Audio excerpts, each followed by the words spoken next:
Morning, grade 10. So, on our today's lesson, we'll be focusing on a poem. We'll talk about three things that are important in a poem. Three things that are important in a poem. So, the first thing that we have is what is the structure of a poem. The structure of a poem, how a poem is made, what makes a poem, right? And the second thing that we have are types of poem. How many types of poem do we have? As we know, I think we all know that we don't have like similar types of poem. We have like different types of poem. So yeah, that's what we'll be talking about today. And the last things are like are figures of speech. How many figures of speech can we find in a poem, or how many figures of speech do we have? Right?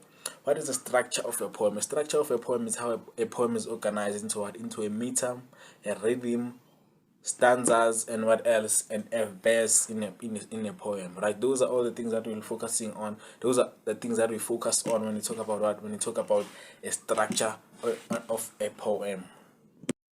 So what is a stanza? A stanza is what? A stanza is a group of lines that we find in a poem. These lines like may follow a similar pattern. They may follow a similar pattern, or may contain they may follow a similar pattern, or they may contain a similar idea. They may contain a similar ideas, right? These lines are always like separated by a blank line. They're separated by a blank line. As you can see on the poem that I've put in here for you, we have like a poem which is called Benediction. The first two lines the first two lines of this poem, they form like the first stanza, right? These lines form a first stanza. We don't have to have like a specific amount of lines, or have like a specific amount of lines in which you can say this is what we call a stanza. Even 2 lines, it's still like a stanza. Even 2, even 3, 4, it's still a stanza. You don't have like to have like many lines or something like that to have a stanza. This is also like another form of a stanza. As you can see, it's separated by the blank line there, and then there's another paragraph which may have a different idea.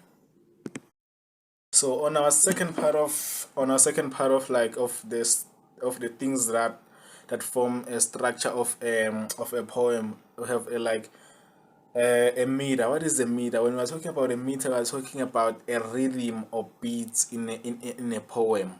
A rhythm of beats in a poem. You usually find this in a rhyming poem. So you usually find this like a meter in a rhyming poem. So the poem that I chose for you is not that much of a rhyming poem, but I can make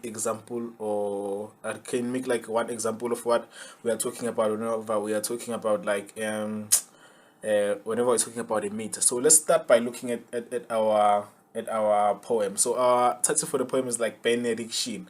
So whenever I'm talking about a beat of a poem, I'm talking about how many times does your chin go down. So it's like benediction, right? So on the word benediction, our my chin goes down like 2 times, of which means we have like what? We have like 2 beats in the title of the poem. So it's benediction. So my chin goes down like 2 times. So that's the example I can make for you of what am I talking about when I'm talking about a beat in a poem. So when I'm talking about a beat, how many times does my chin go down whenever I'm saying a word in a poem? So that's what we call a meter in a poem. When we're talking about a meter, we're talking about a rhythm or a beat in a poem, right? A rhythm or beat in a poem. So I already told you how we identify a beat in a poem, right? So yeah, this is what we call a meter in a poem. So first of all, before we go any further, let me explain to you guys what are poems. Okay, poems are literally works that express emotions, ideas, or experiences in a concentrated and imaginative way. They often use rhythm, rhyme, and other literary devices to create unique and artistic form of expression. There are various types of poems, each with its own characteristics and structure. Some common types include the following. We have a sonnet, haiku, ballad, free verse, epic. Okay, that's all for now. In a poem, we find figures of speech. Figures of speech are used in poetry to enhance meaning and create vivid imagery. They are imaginative and creative ways of describing things. Some common figures of speech include the following, which I'll mention now. Firstly, we have a metaphor, a simile, personification, hyperbole, and alteration. Figures of speech add depth, creativity, and emotional impact to poetry, helping to create more engaging and memorable experience for the reader. So our poem for today, it's called Benediction. It's a poem by a Jamaican poet, James Berry, which I'll explain in a sec. I'll give you just a very short summary about the poem for today. So Benediction is a poem by a Jamaican poet, James Berry, which celebrates the beauty and resilience of a black woman. The poem is written in a free verse form with no specific meter or rhyme scheme. This gives the poem the sense of organic flow and reflects the naturalness and authenticity of the speaker's voice. The poem can be classified as a lyric poem. Why? Because the poem expresses personal emotions and observations. It is closely associated with the conventional genre, as Benry draws upon his own experiences and perspectives as a black man. In terms of figures of speech, there are several present in the poem.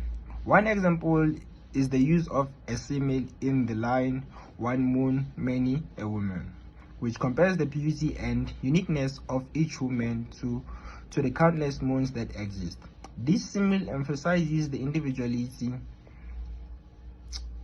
and the radiance of each woman mentioned in the poem. So, in overall, Benediction is a heartfelt poem that celebrates the strength, beauty, and significance of black women. It's